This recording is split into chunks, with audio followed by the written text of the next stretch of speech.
Okay.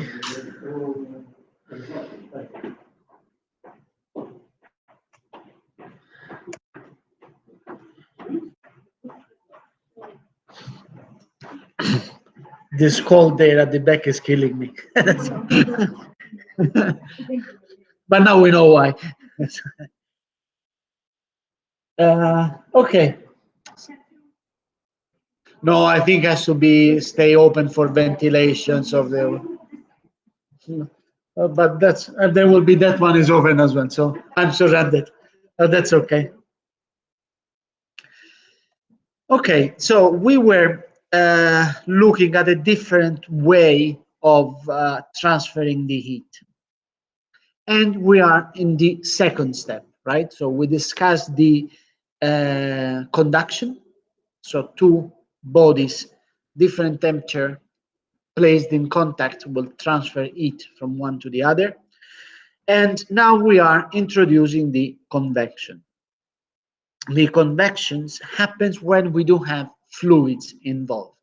Okay, so the heat transfer is due to different temperature within the fluids itself. The basic principle is that if we don't have a certain number of molecules, so let's think this sketch, that we don't have a certain fluid, a gas or whatever, inside a container, okay? And let's assume that this fluid that we are considering, we can schematize with these 5 different little balls, okay? That's our fluid, our gas, our liquid, whatever, okay? If we do have higher temperature, they need more space, okay? So blue, it's low, red is higher. They need more space, okay? Huh? No, that's like a consequences that can happen. But yes, but in general, if we look just at the temperature, same number occupies a larger volume at higher temperature. Okay, we are considering the pressure to be constant now. Okay, let's say at the sea level. What? Okay, we're talking about gases here. Okay, fine, but what does it mean if we want to introduce or to recall a different concept, which is density? Okay, is the density the same? No, in this example, it's the same material. Okay, huh? Yes, it's the same material.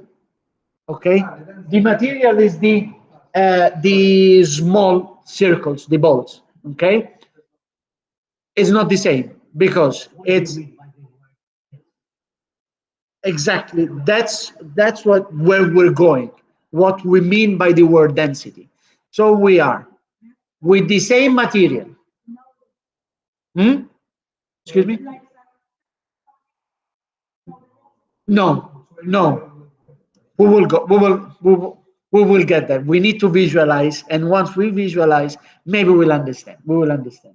So we don't have the same material. Okay, we don't have a gas inside this container. Okay, on the left hand side, we don't have a container with certain gas, certain quantity of gas, which is represented by these 5 balls here. Okay, and the size of the container is the square that we see here. Okay, and this is at a lower temperature, the one on the at the one of the right hand side. Okay, in which the container is a little bit larger. So the same gas at higher temperature occupies a larger volume. Now, the density of the material that we're considering is the mass that is occupied per unit volume. Okay, so it means that if I don't have that certain mass that occupies this much volume, it's density 1. Okay? Yes, exactly. And if I don't have the same in a larger volume, the density obviously is different. Okay? So, in general, when we define density, we say that the density of a material is the mass occupied per unit volume. Okay? Gases in general have very low density. Okay? Because it's something that it's not like a solid. Okay? And the atoms, it's like these particles that we're considering that are represented here by these small dots or bolts, okay, are away apart from each other. Okay, so the gases you have to imagine. Okay, let's do this. Let's consider this room. Okay, if we have pre-coronavirus or post-coronavirus, okay? This room full and filled up with people, okay? Very close to each other. Eventually, even holding our arms, like one holding the others and so on. In that particular case, we are making a schematic view of a solid in which all the particles are very close to each other and they are tightly connected to each other, bounded to each other. Okay? If we do have a gas, okay, it's a situation similar to this, in which we're still are people, okay, particles, and we are separated by a certain distance, okay? So we do need, in order, like with the present regulations, we need this space, which is quite huge here, to accommodate 20, 30 persons, okay? So those are the particles. So the density is not that high today, okay? But if we meet in half an hour, I don't know, in one of the smaller rooms that are around, the density will increase or will decrease?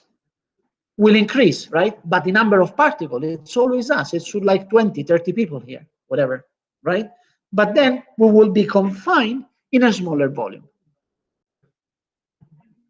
Exactly.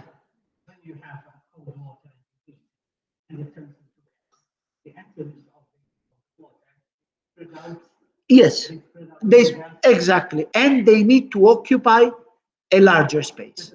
Okay, and occupying a larger space because they have an higher temperature in this particular case. Okay, so solids have a range, different wave of densities, but they are larger than gases, and liquids staying in between.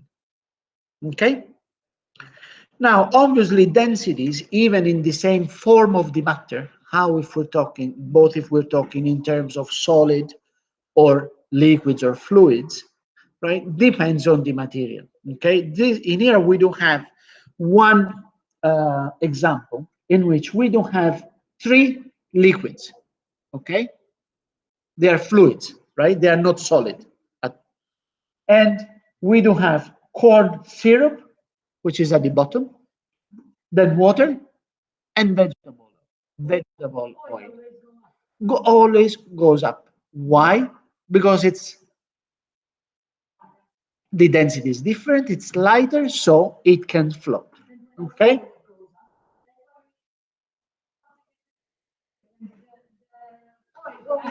Yes, exactly, because it's lighter. Exactly. And also those are 2 liquids that cannot go into a solution. They cannot mix up quite easily. Yes, but that's another story. We will see later. Yes, exactly. Yes.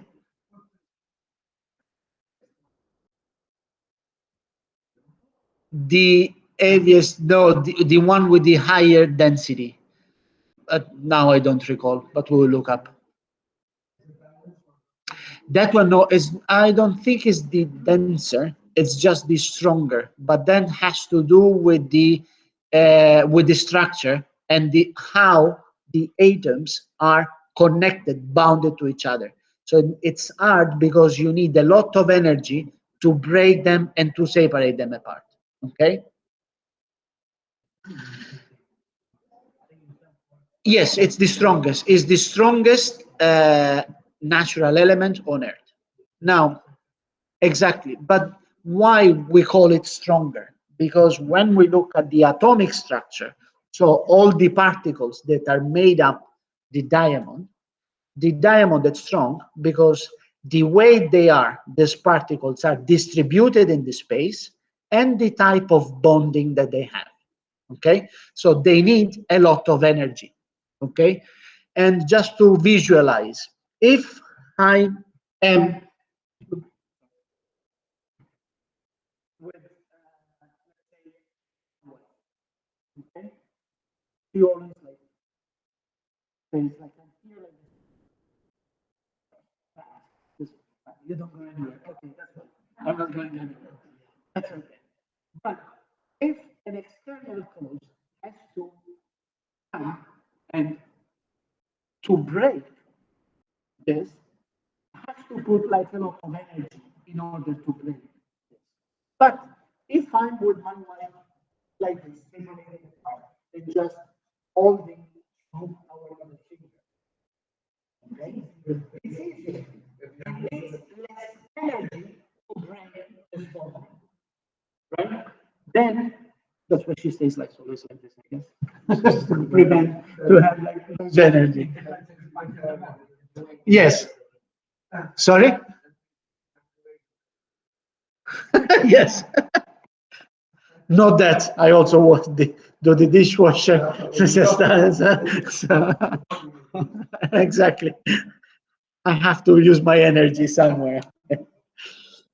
But like someone was telling me, I don't know if it's true or not. You have more experience maybe, but happy wife, happy life. I don't know if it's true, but so far it's working. So, but joking apart, density and low density material, they float on top of high density material. But the density is what makes the difference, okay? And that's why we don't have that this will create like some particular phenomenon happen and not others, okay? Or how we use this in modern life. So wood usually floats on water. The density is, and we also that we don't have this into the oven or uh, uh, in general when we talk about convection is that hot air rises. Okay, if we have this hot air which is trapped into a balloon, this balloon can go and float in the air. Okay, what's the main mechanism there is that they don't have in order to have this stuff working? They don't have fire like it's here on the right hand side. I don't know if it's clear enough. Wait, I just get the pointer. Yes, because it's hotter. So if they want to go higher, they have to fire it up. So they exactly, they will just release. And so this differences is what actually makes that balloon floating. Okay.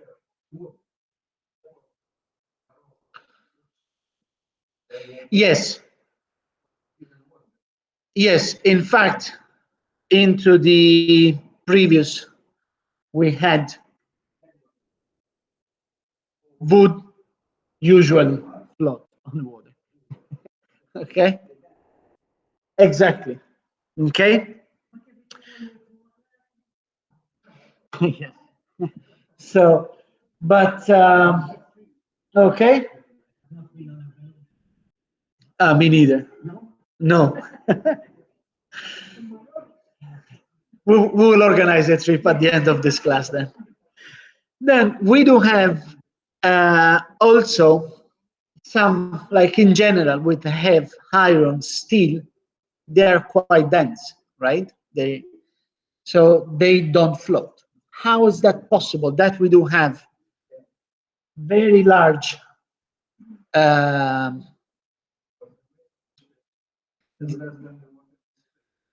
is the less this water displaced, but why that can be float? Because a lot of volume is empty. They have, huh? Yes, that one's true. Huh? It's hollow, exactly. So the volume is less than the water, than the water, okay? Because there is a lot of volume that is empty, okay?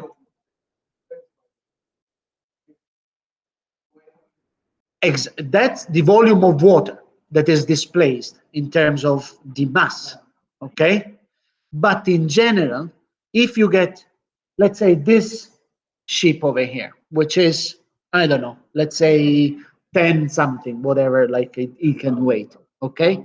It can float because of the principle that you rightly so are mentioning. But but the density itself, the actual weight, is distributed on a very large volume. A part of it is hollow.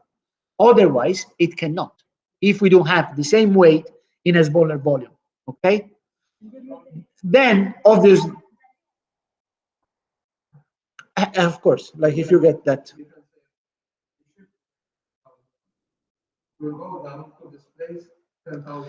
Yes, but that is the balance in order to float, okay? And that's the water that it can displace. But it's not just the amount of water that it can displace, right? Because it's not the 10 tons of water that he can display, but also it has to do with the volume. Because if you get 10 tons of that mass, instead of having this volume, you have everything in this volume. So instead of this big, it's going to be this big. It will sink. Okay, so it's not able to displace that amount of water anymore and cannot float. But also because there is the average volume. The average volume. Okay. Uh, Now, convection are then based on this concept.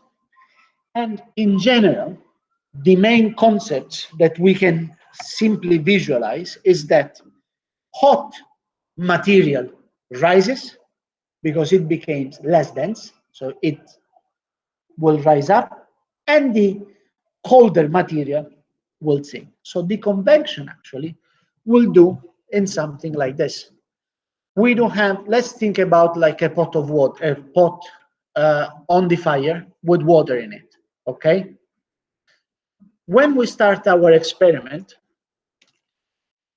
this will be at a certain temperature, okay? And it's going to be at the room temperature. More or less, the temperature inside this water will be constant. If I put a source of it below it, okay, what happens? Hmm? It rises, but let's go one step at a time. Where it becomes hotter first? At the bottom, right? Of course, because it's closer to the heat. But this, it became hotter, so less dense. So this one starts going up. But once it gets on the top, it will be far away from the source of it. So it will be cooling down. But cooling down means became a little bit heavier, even if we recall that schematic sketch that we had at the beginning. and will sink again. But sinking, it will go down close to the source of heat, became hot again, and rises up and do like this. So if we place in our, yes, even if it's not, because it will get, yeah, it overflows, but if we do have your level over here, it doesn't overflow, right? When you make pasta, you don't have overflowing water, right? You don't want to, right? So you have convection currents. So the one close to the source of heat will warm up, go up, get became colder, go down, get hot again, and do like this. So if we put something that we can track, we will see them doing this kind of circular motion like this. Okay? Expanding and then became less dense and they go up. Yes, but that's has to go with the temperature that they have. Okay? This it's something that we don't touch every day as a phenomenon, but actually we feel and experience every day. Okay?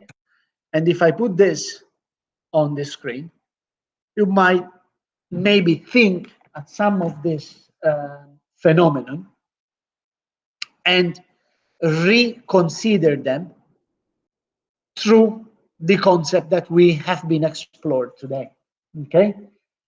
Let's look at the sea breezes. The sea breeze blows from the sea to the land during the day. Why this happens? Huh? Mhm. Exactly. Okay? Because during the day, the two materials, the water and land, they will absorb and release heat in different ways. Okay? So the air, the land will become warmer. Okay? I cannot get the the pointer sometimes disappears. I don't know why. Whatever. But the land, there it is. It doesn't want to be touched. There you go. The land is going to be warmer, okay, during the day, okay. So the air in contact with it will warm up, and warming up will rise. But when it rises, it sucks air from the sea, okay. And then we do have no, not evaporation for now in this particular case, but we do have air flowing from sea to land. Okay? At night, what happens? It reverses because the water released energy slower than the land. So now is the reverse, is the water that is warmer than the land. Okay? And therefore, the water, let's say, on top of the the air on top of the water will rise and sucks the air from land. Okay? You can see this in summer. Very exactly. It's very calm. And then usually around midday, you have this the the waves increasing. Obviously, we're talking about very little waves, but those waves are due because of the interaction and the motion of the air on top of the surface. So the water is moved because of the air. It's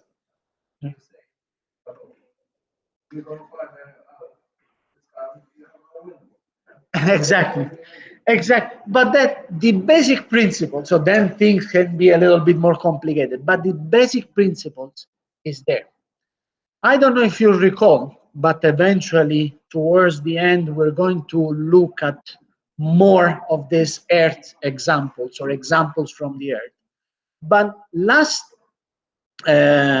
last year, before we stopped, we were discussing about the internal structure of the planet.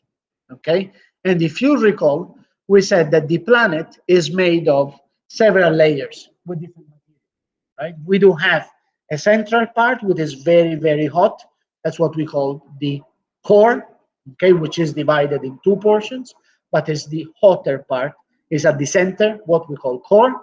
We do have an external part, very thin comparing to the diameter of the planet. That's where we live on, and it's called the crust. And then we do have a chewy material between them, okay, which is kind of a fluid material between the crust and the core. That's what we call the mantle, okay, which is very thick, but that mantle is fluid. And the heat is transferred from the core to the mantle because the part that touches the core at the center of the planet, it's warmed up, goes up, gets the surface or nearby where there's this solid structure that we call the crust, the external part, and it cools down and goes down again, okay? And that's the main mechanism of heat flow inside the planet, okay, into the mantle, in these convection currents. And we introduced and we used them last year to explain why we do have volcanism or some type of volcanism in some parts of the planet, and earthquakes as well, because we said that we do have these currents going up, reaching the crust, the surface, and then going down. But obviously, since the external part is rigid, they still feel the motion inside. It's a very slow motion though, but still it's there. It's not static, it's not steady. And it goes up. When it reaches to the surface, I don't have the crust over here, my fingers will diverge. They will go far away because they're sinking down like this, right? And in doing this motion, they are moving the crust, that they are powerful enough to break the crust and to have the continents and the crust drifting around. So we do have our crust of the planet, which is not an homogeneous material, but actually is cracked. And those little portions that actually we are having at the surface are moving very slowly, few millimeters a year, but still moving. And this motion, so if I do have more than one, right, and this motion will happen in different places of the planet, of the Earth's surface, all those, what we call plates, those little parts that are broken from the crust, starts interacting with each other. And this interaction makes what we call earthquakes, okay? When it's open, it makes volcano, and you have part of this fluid material coming up to the surface. Okay, then it comes up, it solidifies, you make new rocks and stuff, but we will see this. But in general, like we had this same kind of principle if we talk about convection, like we do with the conduction. We made several kind of example to understand the way on how heat is transferred. In this particular case, convection, we made the example of the boiling water, okay?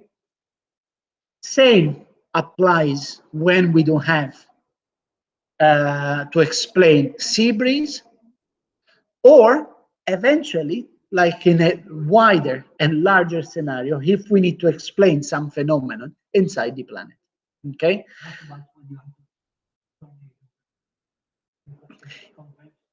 Even those are obviously driven by the difference in temperature and stuff, but it's kind of more complicated mechanism. Why, as we go along, we will see more of those concepts, and then towards the end of this class, we will try to summarize with all what we have seen and the interaction between them. Yes, then eventually, yes. Yes, but prediction prediction is a very delicate topic, okay? Because it's based on models, okay? I have a small daughter. I can predict how tall she's gonna be in 5 years' time, but it's not going to be exactly right, and it's based on a model. The model says that the average height of a child could be of this much when they are two, or this much when they are five, eight, and so forth, right? But then it depends on several other factors. So the model is a simplified view of the phenomenon. Okay. Yeah, exactly. That's why the model it's based on a simplified version of the things. So all the models are simplified version of the reality. The more ingredients we put into it to have a more sophisticated model, the closer we come eventually in the prediction. Okay? But of course, there is always a trade off in several things. And obviously, in order to have the right model, and this goes in every branches of the science applications, we need to always enhance and complicate the model. But in order to do that, it's not just, okay, I consider even this. Has to be parameterized to be placed into that picture, okay? And to complicate that model, okay? In terms of prediction, we were talking about prediction of the hurricanes or earthquakes and stuff. They are two completely different stories, two different, completely different models, and so forth. In general, we define something that I can tell, I can predict. So I can say before, if we have to use the etymology of the word, I can say that tomorrow at 12 o'clock, this kind of phenomenon is going to happen at this particular location with this particular intensity, with this particular magnitude. That's the prediction. Okay? Most of those phenomena, and earthquake is one of those, cannot be predicted in this way. Okay? The only thing that we can do is actually tell the probability that maybe something of that size is going to happen at that location. Okay? Which is a different story of a prediction. Okay?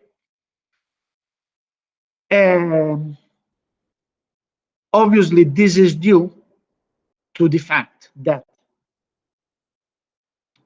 the phenomenon that we're considering is very much complicated and too complicated.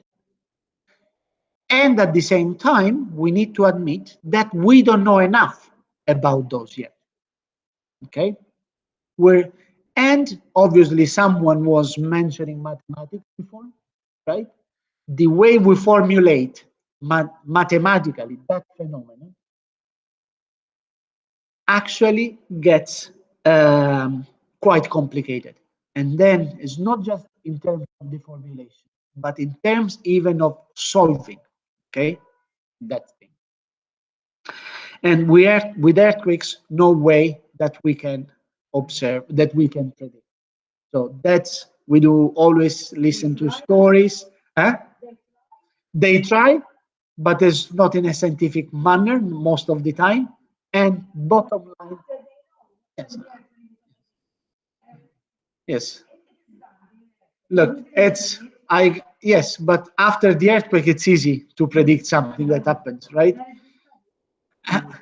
And I had predicted when I was young that my grandparents one day were going to die. I made my prediction, and I was right. Okay. Ultimately, they died. I don't have grandfather and grandson anymore. Okay.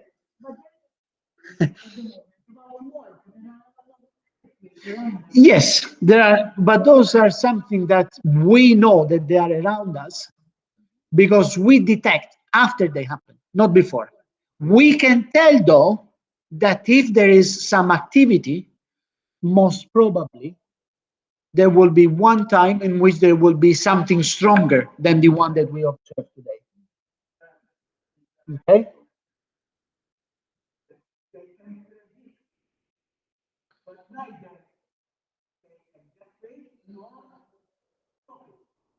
That's a stop it. Is forget about it. But prediction, even uh,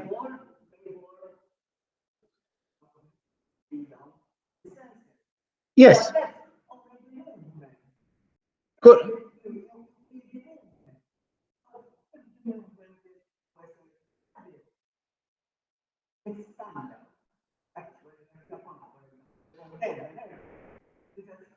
Yes, they have more often that we don't have. Definitely, yes. No, they have. We have to live with it. We have to live with it. Exactly.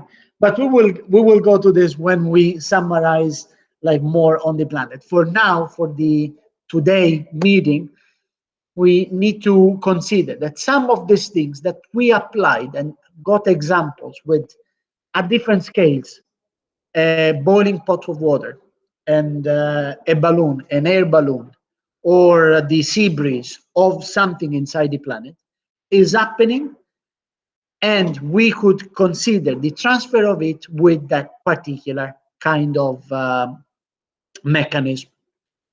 Finally, otherwise this gentleman is going to kill me, we need to get the third one, which is the radiation. Okay, at the beginning we started with three of them. Okay, and someone was asking, but we're not touching the sun, we're far away from the sun, how we can still get, likely for us, the energy from the sun? Okay, is due through the radiation. Okay, is the third way of we can use for heat transfer, and involves the transfer of energy by using electromagnetic wave. Electromagnetic. Okay. So what does it mean, electromagnetic radiation? Just to give something that we can visualize and understand, an electromagnetic wave doesn't need any medium to propagate through. So the fact that between us and the sun is, on a certain extent, empty, still we do have energy propagating through because of the mechanism is an electromagnetic wave. While if I do this, I'm creating still a wave, but that's a mechanical wave, okay? And between us now, there is a material, there is a medium, which is the air, okay? The energy that I'm producing like this is actually traveling through and starting from one point and reaching the sensors, our ears, okay?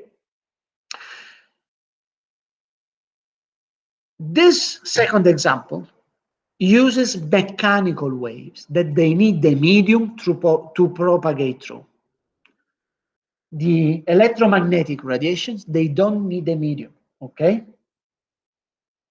So any object emits radiations, and we cannot see, okay, with naked eyes, and we will see now, okay? But we can use particular uh, cameras that actually are able to pick up the temperature, the body temperature. Okay, now it's very common. We do have this body scanner at the airport and stuff. We just pass through and we see pictures similar to this one. What does it, so how it is based on? It's based on the fact that different materials are emitting energy at different frequencies. And this is due to also surface temperature. Okay? So in this particular color scheme, the color, it's called the false color because it's not the actual color. And we could have something that goes from white to purple, but we could have also color scheme that goes from different patterns, right? So we can change this color scheme as we want. But in general, we're seeing this these differences. Now, if we look at this picture here, and let's consider this figure, okay, this lady. What can we see? We can see that some portions here below are on the reddish orange side, which means around between 30 and 32 degrees. Okay, but in here we get to the yellowish, a little bit higher.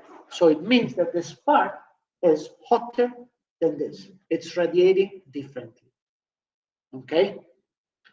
The same, if we look at this picture here, we do have a building. Okay. So the building to the right has an highly insulated walls. Okay, we do have here, it's quite constant. Okay, there is no heat flows. Okay, and the main heat losses are through the windows. Okay, because we do see clearly the windows here. Okay, and in here maybe this one is open. This one up here. Okay, and if we look at the house at the back, behind the trees, which is this one over here, this one at the back, okay, it's badly insulated, okay, because we can see that the windows are transmitting energy and lose of it more, okay, but even the walls, okay, blue in here goes to number 4, okay, yellow, green, it's 5, 6, and then orange goes to 7. The walls are yellow, green. So this one is less insulated than this. Okay. Now, this we're measuring this with devices that are of the size of a camera, and we are able to produce this kind of pictures through measuring the heat transfer through radiation. Okay, so without any contact. Okay, we don't need to go with the thermometer, stick it over here, and say, oh, this cold, this hot, and stuff like that. Okay, so the three mechanisms, main mechanisms, are the convection, and radiation. Okay, and we stop here for today before someone rings the bell. Yes, sir.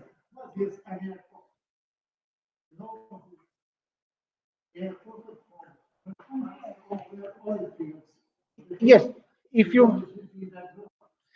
you have a, just let me stop this one, otherwise it will get very big as a file.